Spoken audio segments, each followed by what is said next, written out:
तर नमस्कार मित्रांनो, आज आम्ही आलो होतो महादेवाचं मंदिर आहे बघा भुयार झाला म्हणून. तर इथं काही भुयार आहे अशी मोठी. ह्याच्यात आता पुढं काय निघत आणि काय नाही कुणाला माहित नाही. ह्याच्या आधी एकदा इथे शेळ्याचा झुंड गेला होता. तो शेळ्याचा झुंड बी गायब झाला, सगळं गायब झालं. तर आता आम्ही आतमध्ये जाणार आहे, तर तुम्ही व्हिडिओ मध्ये शेवटपर्यंत थांबा, तुम्हाला कळेल आतमध्ये काय दिसते.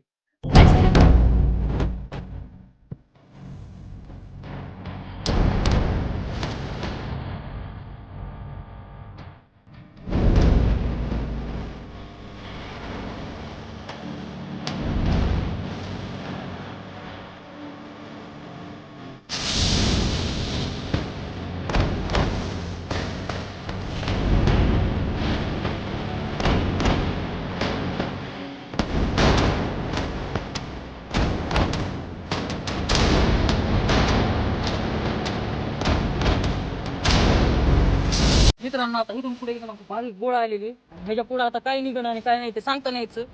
शक्यतो आम्हाला तिथून परत माघारी तो वळता नाही यायचं. काही गावातले माणसं सांगतात जर एकदा आतमध्ये गेलो कोण तर परत त्याला माघारी वळतात नाही, म्हणून आता आम्ही इथून पुढे जाणार नाही.